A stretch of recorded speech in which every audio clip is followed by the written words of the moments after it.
Aliens Colonial Marines has been in development hell for 6 years. The game became famous when it was announced that Aliens Colonial Marines would be the official sequel to James Cameron's 1986 classic, Aliens. This is a huge deal, as Aliens is arguably one of the greatest sci-fi movies of all time, if not the best of all time. Creating a video game sequel to a movie of this magnitude would put a huge amount of pressure on even the biggest of studios. So the question is, does Gearbox provide the authentic, definitive Aliens video game experience that's worthy of the franchise, or is Aliens Colonial Marines just another bug hunt? Let's find out. Corporal Dwayne Hicks, TQ404821-5E9. Distress.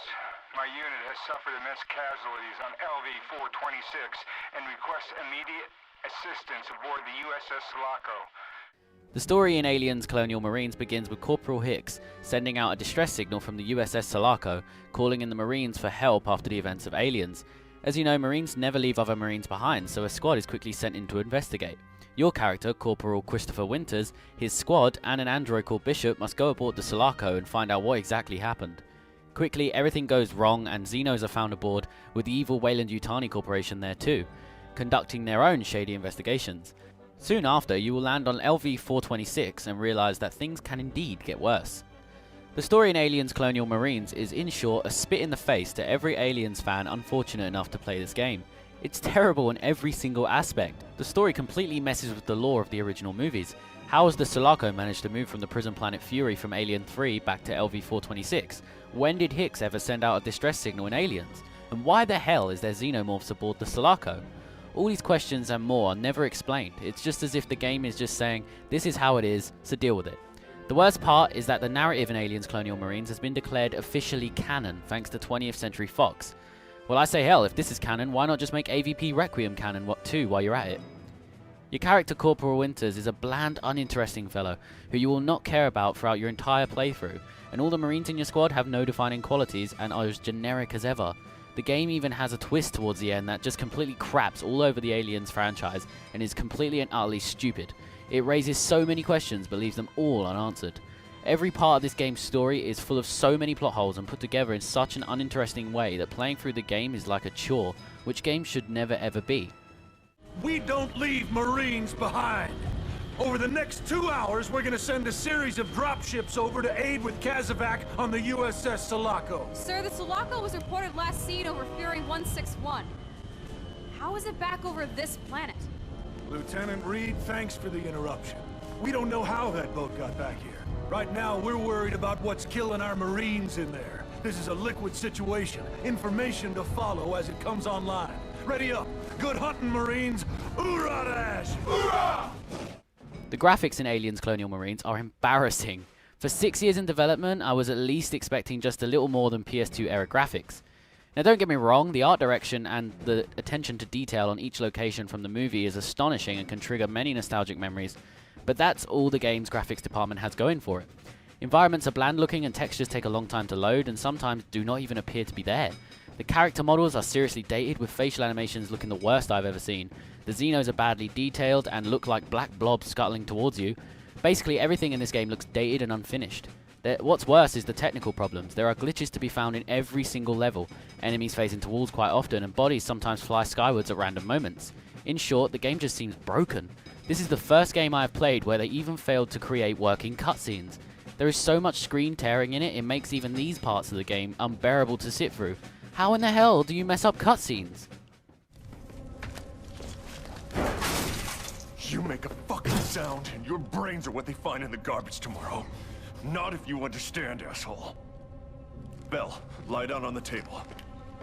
She had one of those face huggers. Left a baby one in her chest. The audio selection in Aliens Colonial Marines, however, fares a little better and is probably the best aspect of the game. Everything sounds completely accurate and captures the feel of an Aliens movie very well. The guns sound awesome, with the pulse rifle being the most fun to use just because of the way it sounds. The soundtrack is on target, with the original score from Aliens being emulated very well here. Everything just sounds great, and the addition of Lance Henriksen returning as Bishop is absolutely epic. The only downside to the sound aspect is the Marine voice actors. Everyone just hams in their performance, coming off as if they were just voicing the game for a paycheck, which they probably were. Overall, I would say that the sound in Aliens Colonial Marines is by far the best aspect of the game. We did it, guys! Rhino team, move, move, move! Winner, Come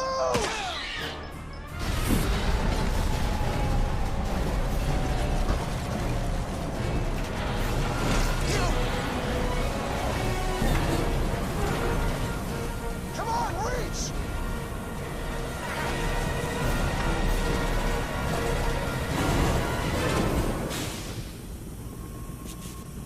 We lost the flight wreck. Keys had the recorder on him.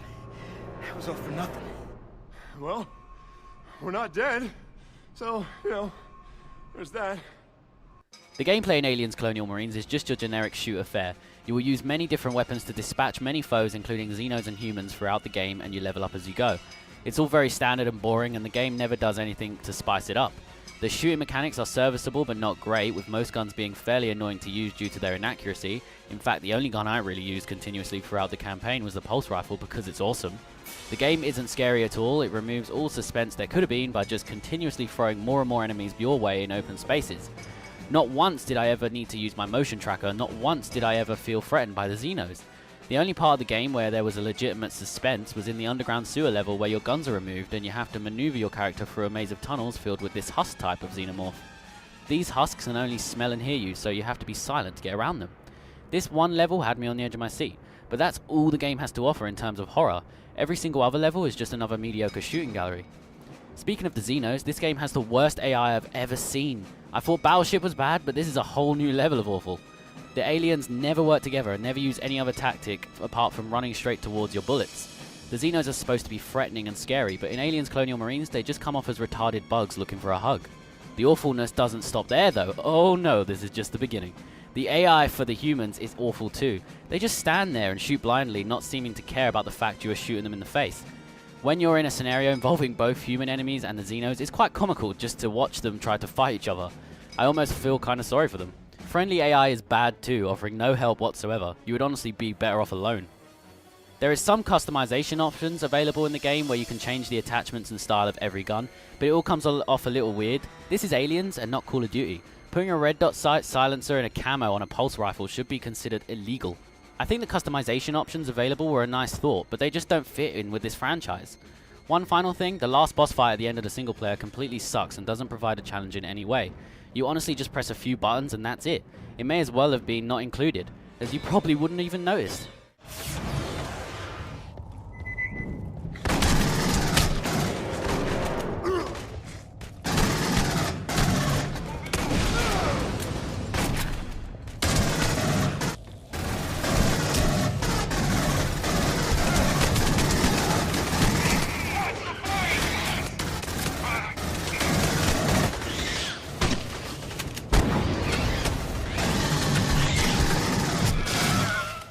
The multiplayer fares a lot better than the single player portion of the game, as it does not feature any computer controlled enemies.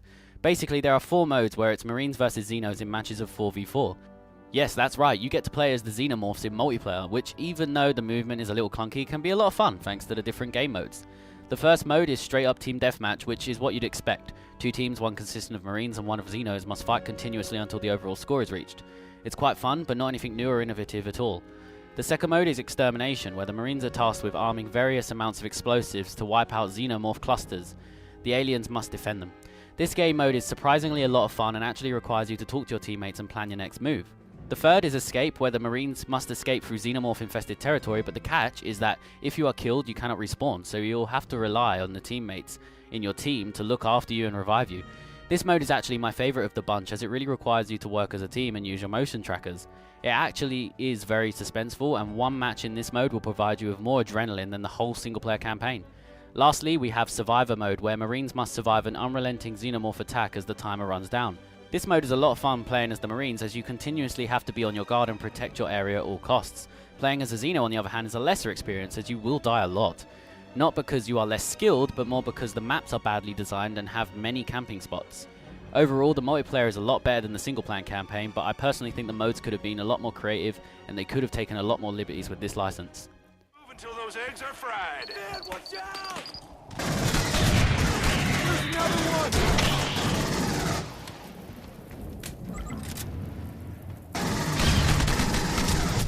Got a few! Marines, hold position and take out those eggs. Fry them all! got 1 minute. Look around. Those eggs are fried. Head over to the gate.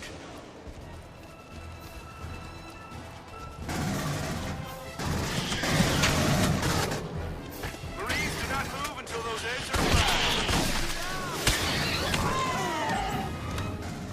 Aliens Colonial Marines is not just a bad game, but a hallmark of horrendousness. Every single aspect of the title is a letdown and could have been a lot better. The story is completely garbage and amounts to nothing less than badly written fan fiction.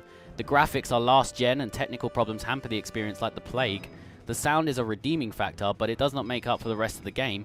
And finally, the gameplay is just bland and generic shooter fare. So with all this said, I'm going to give Aliens Colonial Marines a sad and disappointing 3 out of 10. The game is just not any good. The multiplayer is better than the campaign, but it's still not enough to even warrant a rental. Just don't play this sham of a video game. If you're really itching for an Aliens experience, just watch the movies. You'll have a much better, cheaper experience. We understand what you're going through, but it's hard to trust someone who won't be alive in a few hours. Fuck did you just say to me? You know, I was gonna save this last bullet for myself. Whoa! It's fine, we're fine! Just put it down, Bella! Bella, put it down. You just pointed a gun at a superior officer. Last I checked, your orders were to put one in your skull should the turn. Stop it! Just, let's get back to operations, alright? God damn it, you two! Hey guys, if you liked the review, then subscribe to the channel and check out the TeamGamersNetwork.com, as we have a ton of gaming goodness waiting for you. Also, if you're interested, I have a Twitter and I post a lot of gaming updates, so be sure to follow me if you love gaming as much as I do. Bye guys!